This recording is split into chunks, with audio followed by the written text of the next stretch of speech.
International Coffee House portion of our missions weekend. A couple of things. We have door prizes for all who are present at our missions weekend. So if you have not entered for a door prize over there by the front door, feel free to do so. One entry per person, please. Mom, where is she? She asked if she could put more than one ticket in because she really wants a notebook or something. So tonight we have Sifi. How do you pronounce your last name? Mzambi. So please welcome her. And Sifi will be sharing about Zimbabwe and her experiences coming to Canada.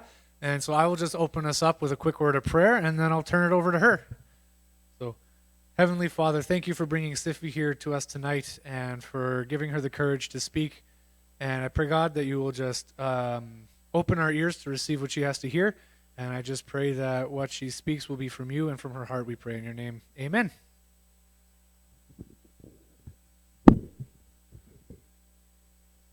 Oh, thank you.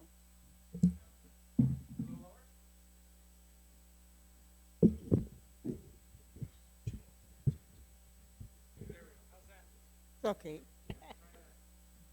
Okay, thank you so much for having me. And I'm really shaking up here because I've never been on a stage and talking to people. Anyway, you have to forgive me because last night I was in hospital and I came out this morning. So I'm not feeling 100%, but I'm okay. So I'm just going to share a little bit. I'm just going to give you some pictures here and there of Zimbabwe. It's not all of them, so you can see where I come from. And Zimbabwe is a landlocked country. So let me see if I can find the map of Zimbabwe. There. That is Zimbabwe. And I live, there's the Midlands, there's Manicaland, Masvingo, Mashonaland, Matabeleland, and Mashonaland West, and Mashonaland Central, and I am from Mashonaland South. That's the map of Zimbabwe. And I come from a city called Harare, which is the capital city, and Bulawayo is the second capital city of Zimbabwe.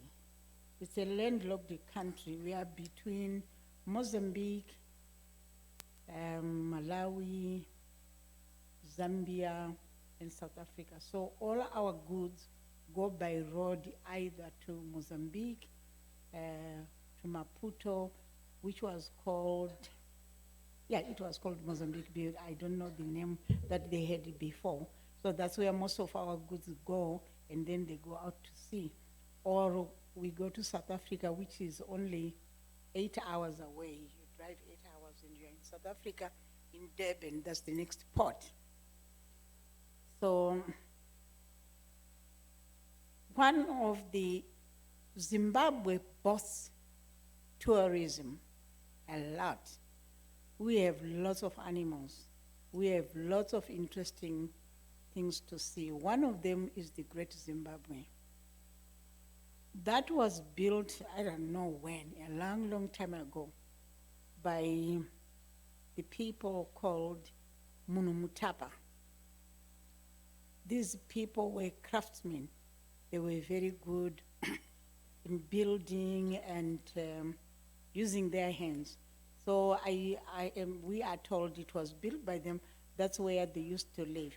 I didn't, because there was no time and I wasn't feeling well, I should have broadened it so we could go inside and see the different houses where they used to live. There's quite a lot inside there with that dome there. That dome has got a door. That's where the kings, there are rooms there where the kings live. And then all the people used to live inside and surrounding the areas. They were doing that to protect themselves from wild animals or from their enemies. So it's one of the best attractions in Zimbabwe. Most people go and see that.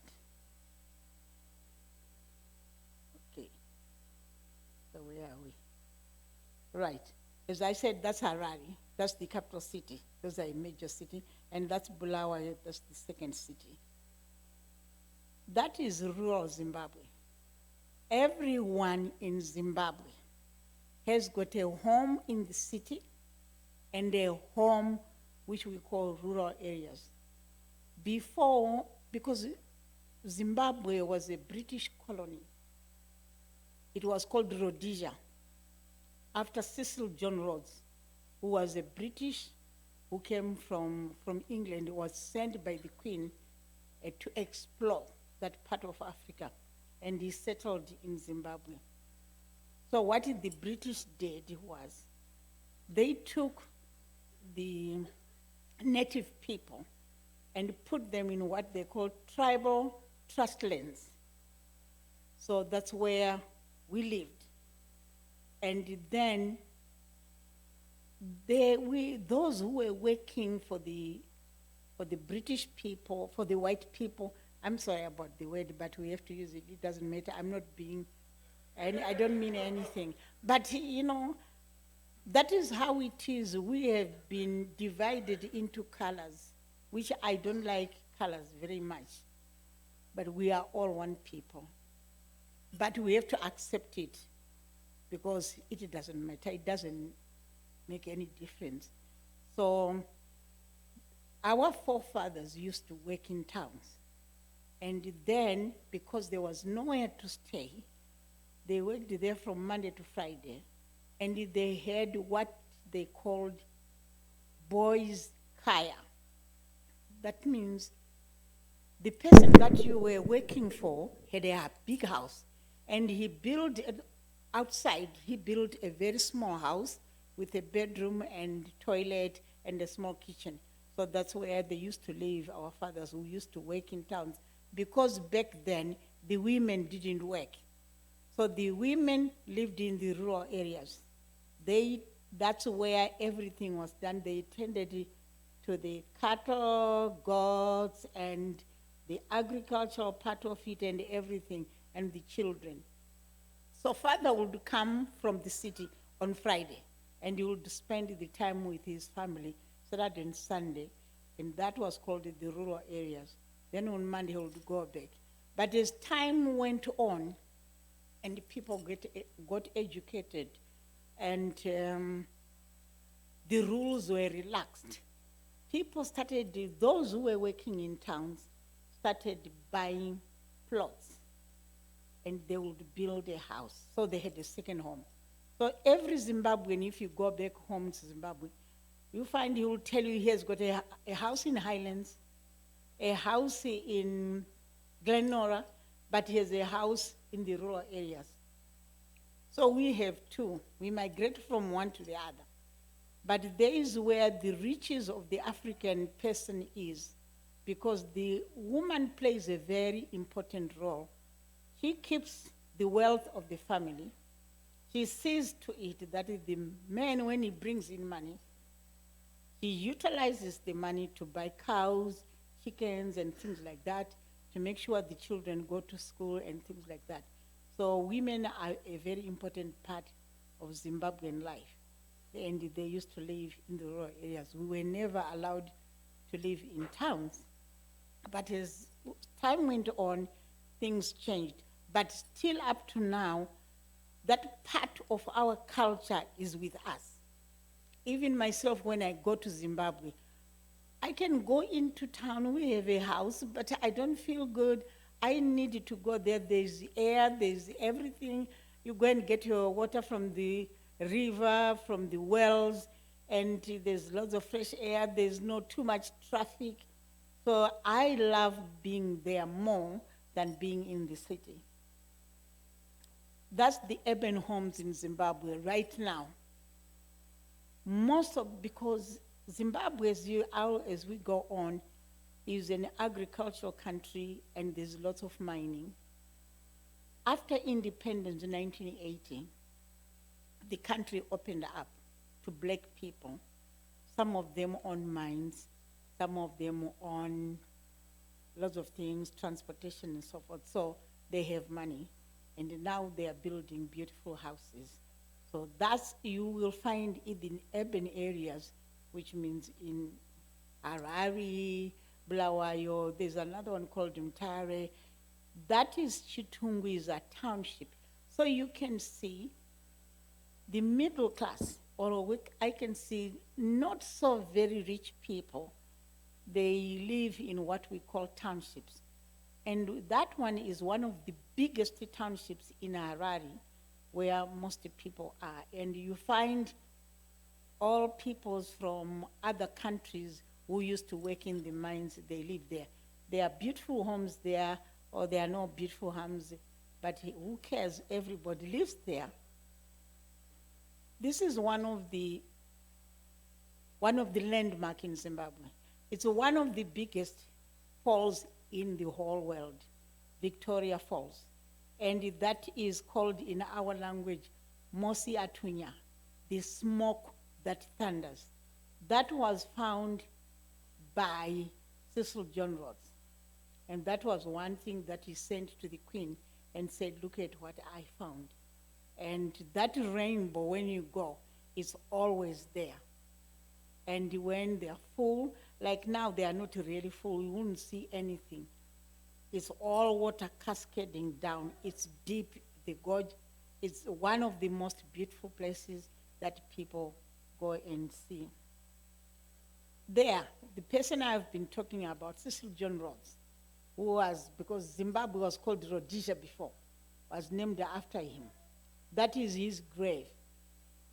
He was buried in Matopos Hills, which is in the second city, which is called Bulawayo. That is his grave there. And one of the most scenic things that we have in Zimbabwe, like in September and October, are the jacaranda trees. Those are a natural thing everywhere. You go in Zimbabwe, we have those jacaranda trees, and now they are in full bloom. And they are beautiful. You find them in most major roads going from the city going outside. And that's how it is. Those are the colors that we have. That is the Eastern Highlands. The Eastern Highlands, the east part of Zimbabwe, is known for its agriculture, tea, coffee, fruits. That's where most of the white farmers lived. And they had beautiful homes, and they grew coffee. There's tracts and tracts of land of coffee, beans, there's bananas, there's nachos, there's oranges. You find them there in the Eastern Highlands. That part of Zimbabwe is not very hot, it's not very cold.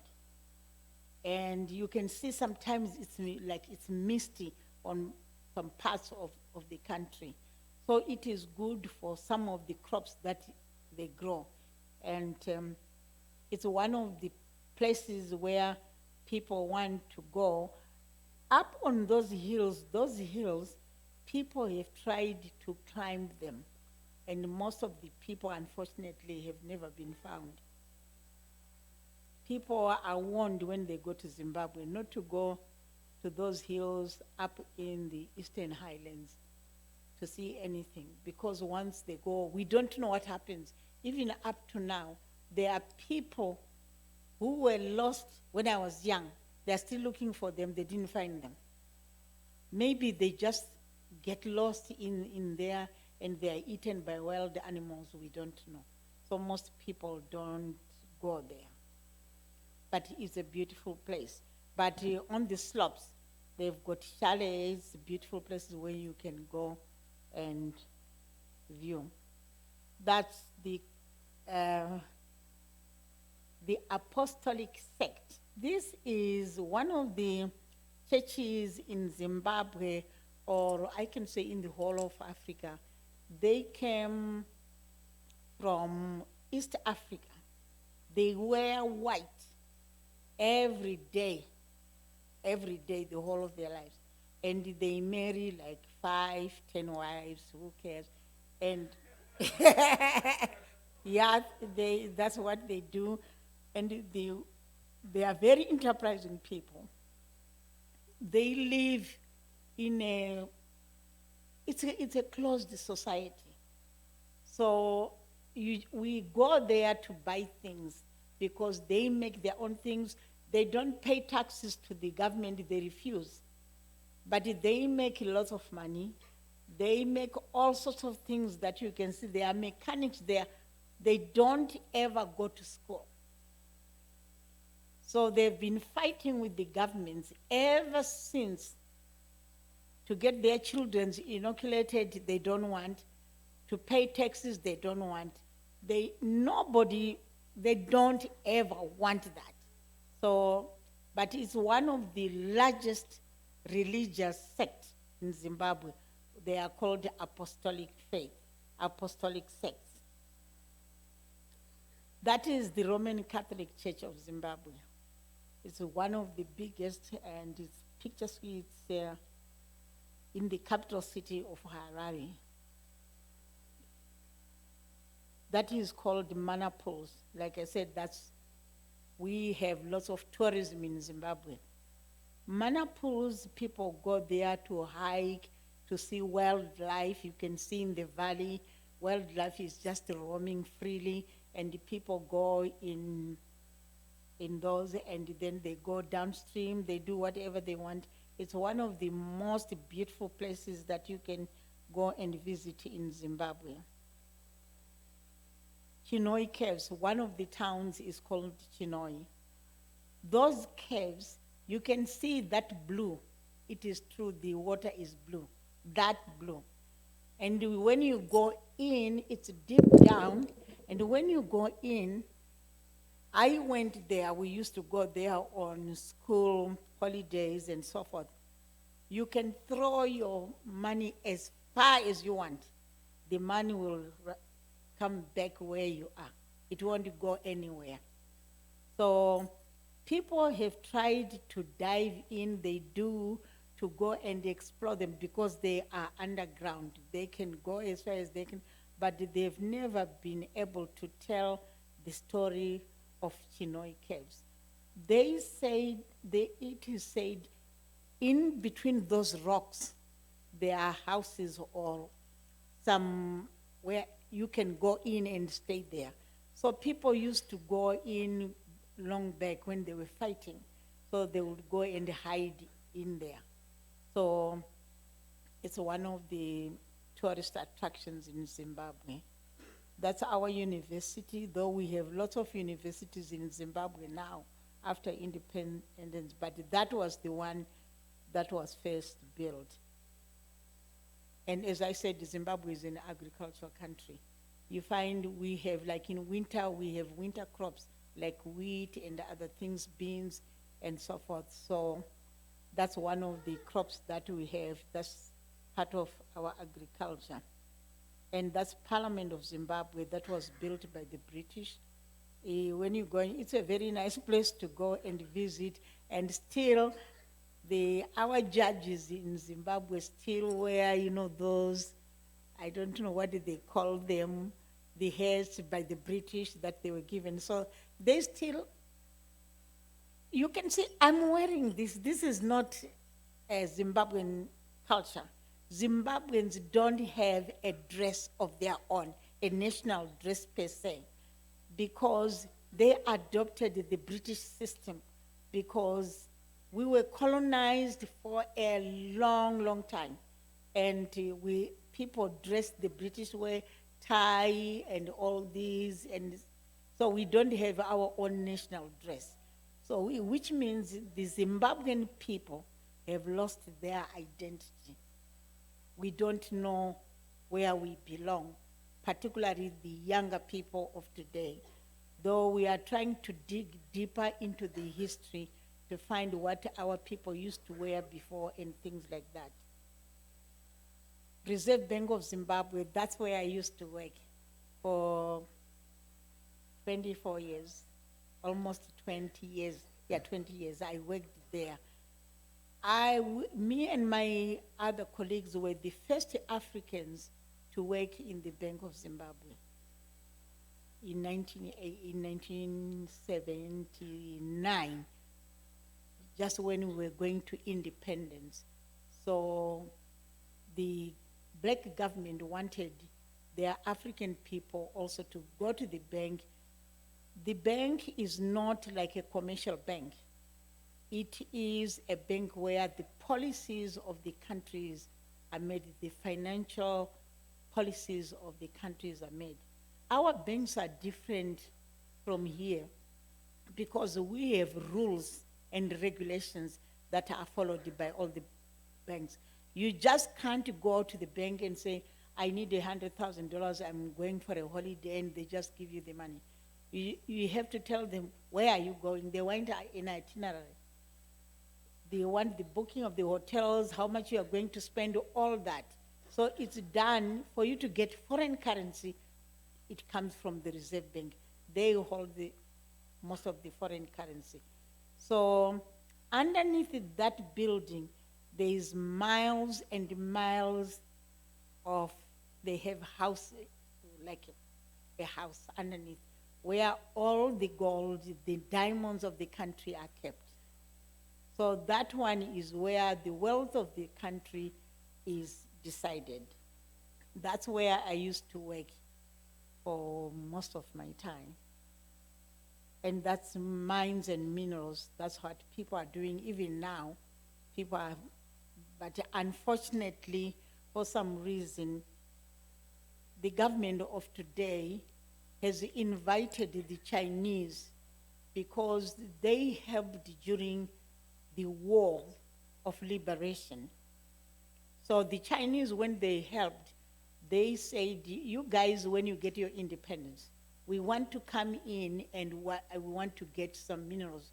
We want diamonds, we want platinum, we want gold, and all things like that.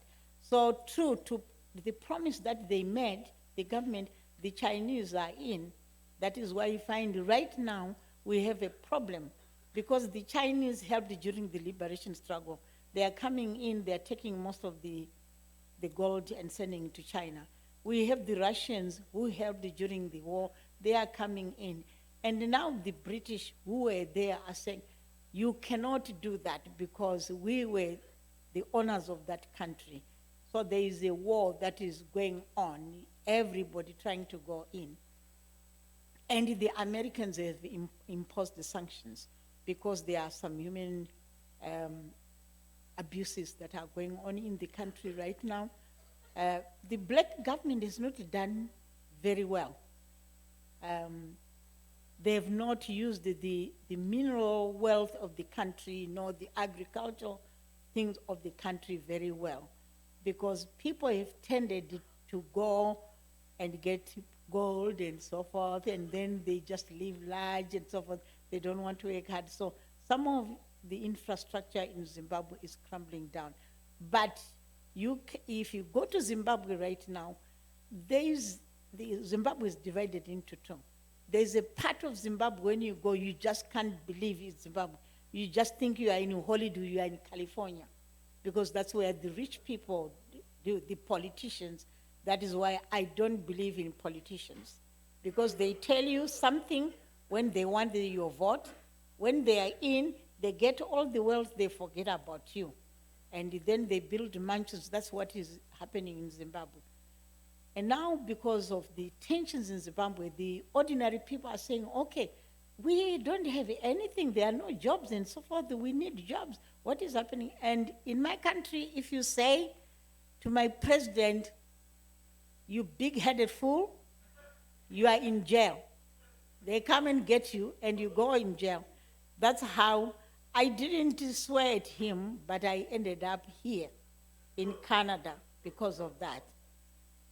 So that's tobacco. That's one of the things that we have. And now the Chinese are doing that because the Chinese love tobacco. So we have lots and lots of tobacco growing in Zimbabwe. And that's about Zimbabwe. Now I'll tell you about my journey from Zimbabwe. When I was working for the Reserve Bank, I used to work, I first started in the exchange control. Exchange control is we control the exchanges of the money, when it's going out, when it's coming in, how much everybody, the banks, how much they are allocated, the money that is used, the notes that are used in the country, when they get dirty, they come to Reserve Bank, and then they print new money and destroy the others. So my department that I was working in the exchange control. So we used to control the money that goes out. Then after 2 years, I moved to the economics division because I went to do a course in banking. So I moved to the economics division. I used to work with the economists and in the nostro and vostro accounts, which money that goes out and goes in. So that's where my problems began, because we used to allocate the governments, the ministers, even the president himself, Mr. Mugabe, before, when he was still president. So we used to allocate the money when they went for foreign trips. And we used to say to them, you are going to Britain. We're giving you so much. Hotels cost so much. Food costs so much. But we are giving you a little bit above. After your trip, we want you to bring back the money so we can put it back. So that never happened. And my department was the one that was in charge of overlooking the money that came back, that the government brought back. We would find we didn't have any money coming. They were just taking money, and when they were going out, they would go 20, 30 people, or 100 people. Mr. Mugabe used to go with his relatives and everybody. So we were being watched, because at the end we gave the statistics to the economists, and then they would go to the governor of the Reserve Bank, and then the governor would call in the Minister of Finance, and then he would present it, like when they want to do budget, or he will tell him, this is what is happening, we don't have any money, money is just going and it's not coming back. So the government started planting what they call the Central Intelligence Organization, people like the CIA in the department, so they would know which department is dealing with what, who is controlling what, who is doing this. So we were in a very tight position, so we just used to do it until one day I had left work, and I was just asked by one of the CIOs, hey, you work in the economics division, so what goes on in there? And I just told him, brother, I said, the government is just wasting a lot of money. I don't know where the money goes to. They don't bring it back and so forth. So I didn't know I was falling into a trap. So we were being watched every day. It became very uncomfortable. And I resigned. I went and he told my boss that I needed to resign. I needed to retire. But though I had not reached the retirement age, but I retired. And then when I retired, the bank, always with their retirees, they used to give us money. They would say, okay, you just cannot go. You go, we give you a package, but we have to make sure you have something to live on. So I said I wanted to do tourism, because I knew it was one of those things that you can do. Then I went to college to do hospitality. And I opened my own travel agency. So I had a travel agency, a very thriving business. And during the course of the time, I became embroiled in politics, because women were so marginalized that whenever you wanted to open an account, you had to have your husband there. If you didn't have your husband, you have to have your son or your brother. So women were so marginalized, there was a movement that was formed in the country, and I joined the movement, Women Arise. So we were fighting for our rights as individuals to have access to whatever we needed to do. So as one of those ladies who was in the top committee of the women, I was a marked person. And one day I was assaulted by the Central Intelligence Agency, and I suffered a broken eardrum. So I went to the hospital. They tried to help me. They couldn't.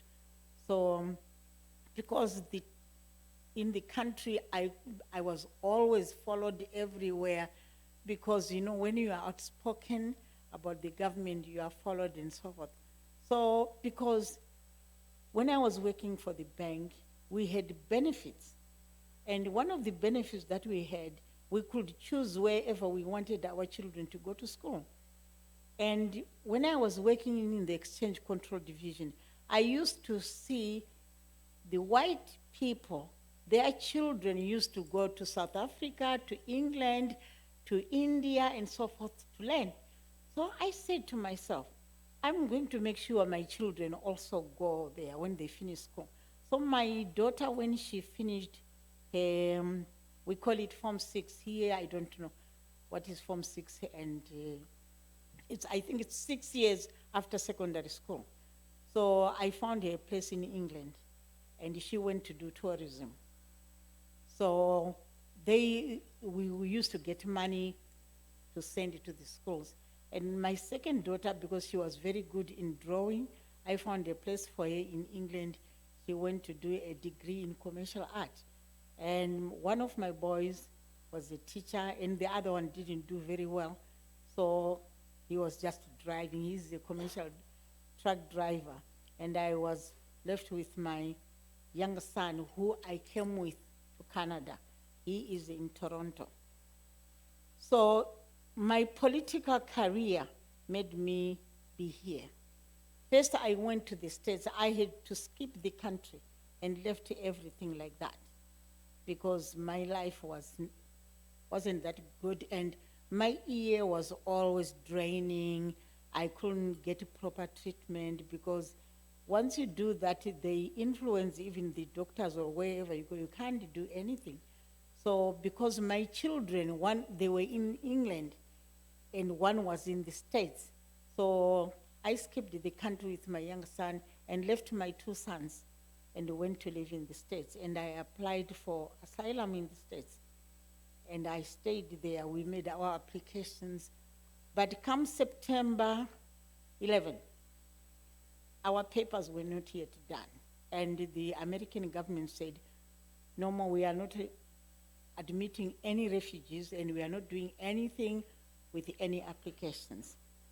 So because I used to go to the Roman Catholic Church back home, and I was in the Commission for Justice and Peace. And when I was in America, I attended the Catholic Church, and I was in that organization. So I had information of what happened. I told them my story. I am here with my younger son, but we can't do anything because now our papers have not been done. I have my own paperwork, but my son doesn't have. So they said, no, what you do, Canada and America have an agreement that all the refugees from September 11 who didn't have paperwork, they could apply to the Canadian government. And I was one of the lucky ones. I applied and was allowed to come to Canada. So I came in 2005 with my younger son. Okay, to go back, why I'm only talking about my sons and daughters. My husband died in 1986 from the effects of the war. He used to go out when people were fighting, so he contracted hepatitis B from the blood because he was in the Red Cross. So he passed away, and I was left with 5 children. So the 2 girls were in England, 2 boys I left back home, and then I came here to Canada with my young son. Why I was lucky to come, because that time in 2005, the Canadian government was saying Canada is so vast, is so big, but we don't have people. So they wanted younger people to come and settle. And my son had just finished the secondary school in the States. And I was lucky because they wanted young people, and I came to Canada with my son and settled in Welland. And we didn't choose where to go. We were settled in Welland because there were no people, most people, there weren't many younger people in Welland. So my son was there, and because of my background in banking, when I was in the States, I briefly worked for Bank of America. But then I didn't find it comfortable because there was always race relations, and I decided to go into nursing. So for 6 months, I registered at a college called Chattahoochee and did a bit of nursing, but it was taking too long, and I had my son, so I said, no, let me do the shorter way. So I did what they call the nurse's aid course, which was shorter, and then I was able to work. And when I came to Canada, I was equipped with a nurse's aid certificate. And after 3 months, I went to college again because Canada didn't recognize the certificate that I had from America. It was a vicious cycle. They said they wanted me to do the Canadian, so I enrolled at a college in Welland and did a year of personal support work program. And then I got a job, one of the companies called St. Elizabeth Healthcare. And my son was 21. And then he went to Niagara College to do a chef's course for a year. So, and then he was working for the Embassy Hotel Suites in Niagara Falls. And he went back and he did the advanced chef's course. So my son is a Canadian chef. And then because I used to love that, I also enrolled. I was doing the PSW or the nurse aid, but it wasn't that much. They didn't pay much. So I went also to do the chef in the adult literacy program. So I did a chef's course for a year, and then I was working 2 jobs as a nurse aide, and then I would work in the seniors' homes as a prep chef. And I worked in Welland for that company for 9 years until 2003. So, but my ear always gave me problems. So I had 2 surgeries, and but to try to fix the eardrum, but they couldn't. And then that is why I thought, I can't work anymore. I have to retire. This is too much. And I retired in 2013. My intention was to go back home because the Mugabe regime, the then president, had relaxed the rules. He had allowed us to go back. So I went to Zimbabwe in 2013, and what I saw, I didn't like. You know, when you in Canada or America, in the West, when you go back home, the lifestyle has changed. You are too mouth, you talk too much because you ask. Because like now, I can call the Prime Minister anything, nobody can ask me. So when you try to question anything in Zimbabwe, you are a mugged person. So I was not comfortable because when I went to the airport, they looked at my passport. Oh, you are a Canadian? I said, I'm Zimbabwean. Canadian, okay. So wherever I went, I was followed. Because they were thinking we were doing espionage work for the Canadian government. That was what they were thinking. So it was not even safe to stay in Zimbabwe. So I came back. And when I got my citizenship, the government just opened up. They said, you can now go and live wherever you want in Canada. You can go and look for places where to live. We were free. That time, before we became Canadian citizens, we were in Welland. So I decided, I went and I looked in Canada cities and so forth.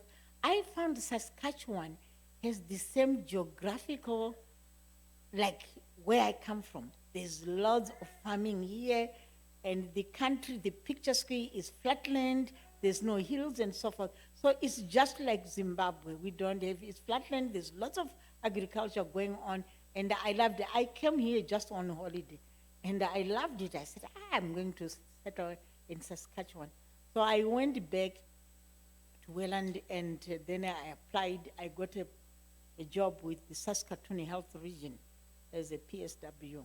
And then I moved to Saskatchewan 2014 and started working for the Saskatoon Health Region.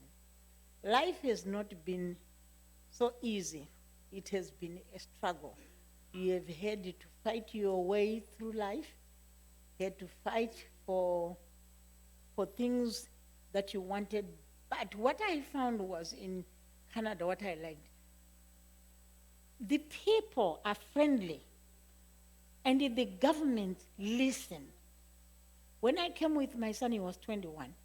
He had no job. He was staying at home. And I wrote a letter. I needed a permit for him to do something. That time you could spend 6 months without a work permit, and they didn't want you to do anything. Unlike nowadays, it's so much relaxed people because people get money and they are settled. I had to rent an apartment with my 21-year-old. And he was not paid any money. I was the one who was paid $700 for rent and food for the two of us. So I wrote to the government that my son needs to go to school and he needs to work.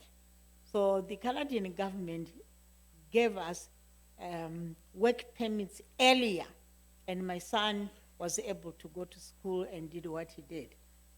So Canada is one of the countries where you can be heard. You are free to express yourself, and you can say what you want, and nobody notices you. It's either you talk good or you're talking nonsense, and people just ignore you. So you are a free person. Whereas in Zimbabwe and most of the African countries, women or anybody, we are not free. So that is the difference that I found living in Canada, even in America, or even in England. That's how I have learned that there are countries that are really free. And I'm always telling you guys, even telling my colleagues, you guys have no idea. You take things for granted. And sometimes I look at you and say, Canadians, come on. What's wrong with you? What's wrong with you? You get all these things here. Some people don't want to work. Right now I'm working. I went back. I'm 70 years old. And I'm being told, why are you working? And I said, I have to work. I can't rely on the government. I need to have money of my own, not from the government. But I find Canadians, they don't care.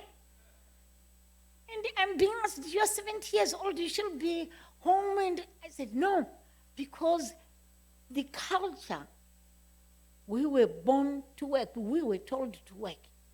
For every that we had to have food in your mouth and a roof over your head, you had to work hard. There's no government in Zimbabwe. There's no welfare system. That's one thing that I find. The government here spoils people. You're given money for free for welfare.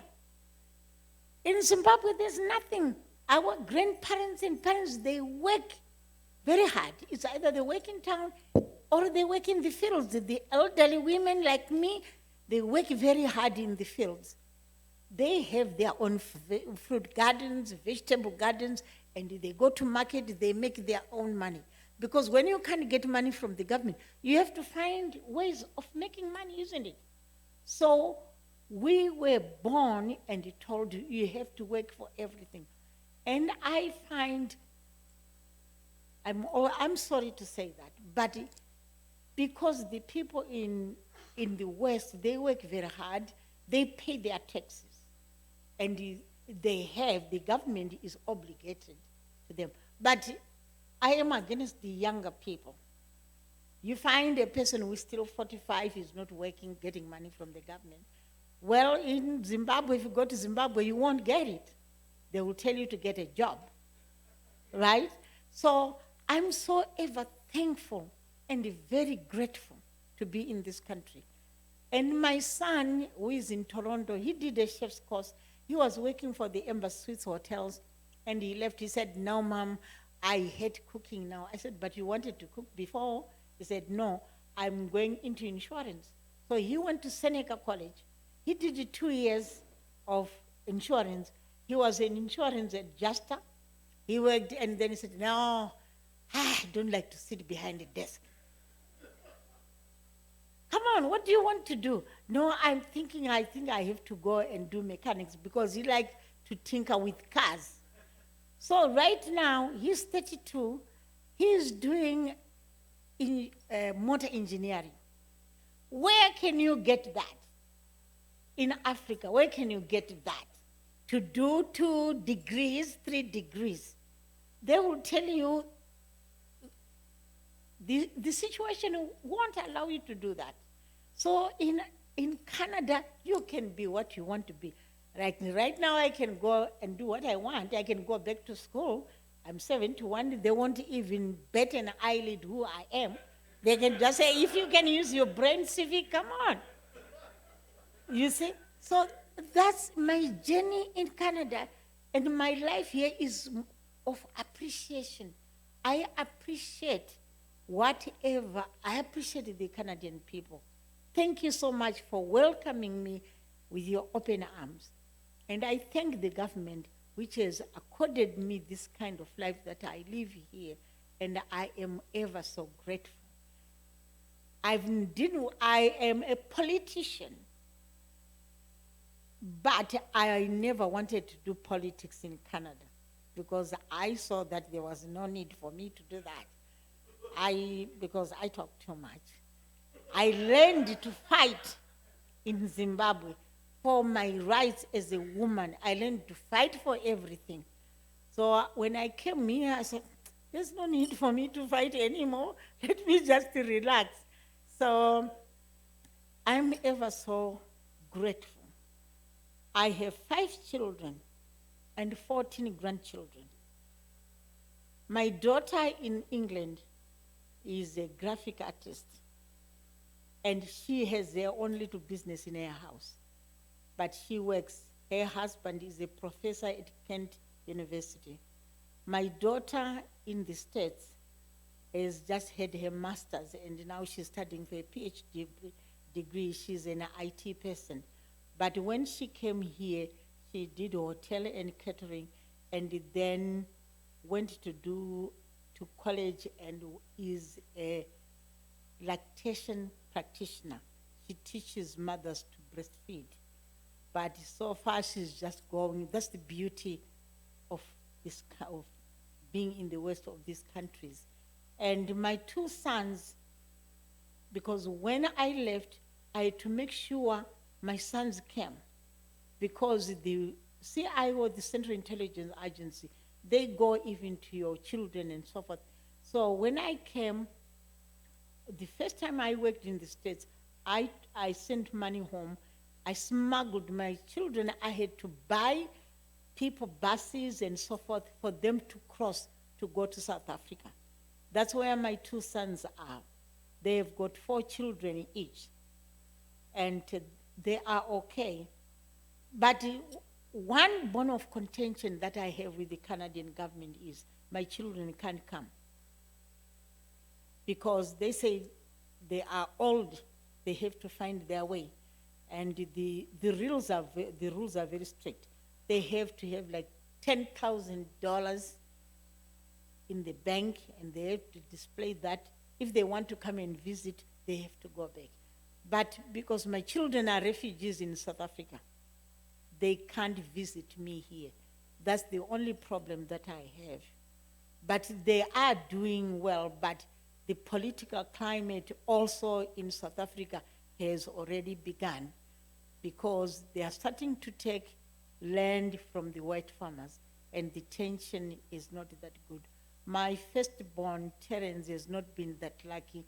He has been beaten twice and left for dead in South Africa. But he's doing well.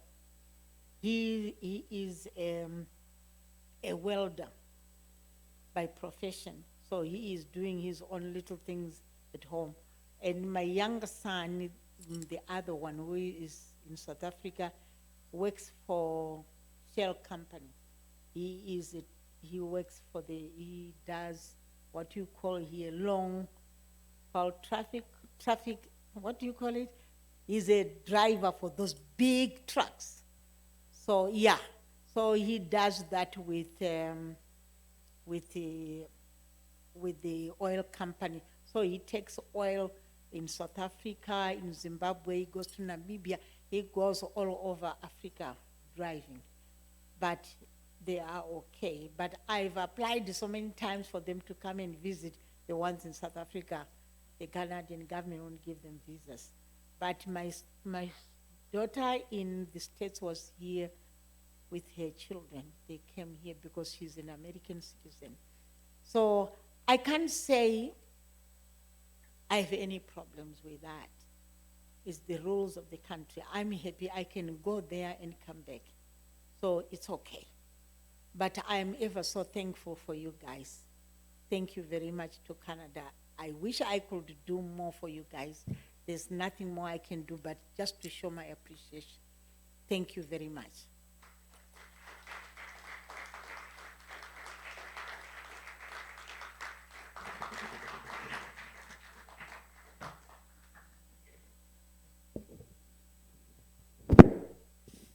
Well, thank you so much, Sophie. That's quite the story. I'm not sure many people could tell a story like that living in Canada, so that was just fantastic to hear all about your journey and everything like that. So does anybody have any questions? Maybe we'll take a couple of questions for Sophie. I think she might have answered them all too, so. Oh, here we go. Ryan. Were you there during the hyperinflation? Yeah. I came to the United States in end of 1999. The country was still good. Yeah, so I wasn't there, but I only went back in 2013 to witness the destruction of the country by the government. But unfortunately, Mr. Mugabe has died. He died last month, but his lieutenant took over, President Mnangagwa, who is not even doing well because he's influenced by the Chinese. And these guys are just stealing money all the time. They have mansions. He travels by jet. He hires a jet from Saudi Arabia. So there's so much destruction in the country, we were a bread basket of Africa, but now it's no longer that.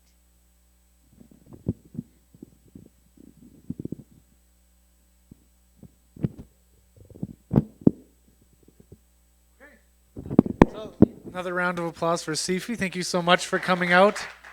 We really appreciate it, and we are super blessed to hear your story. Feel free to get up and grab some snackage from the back.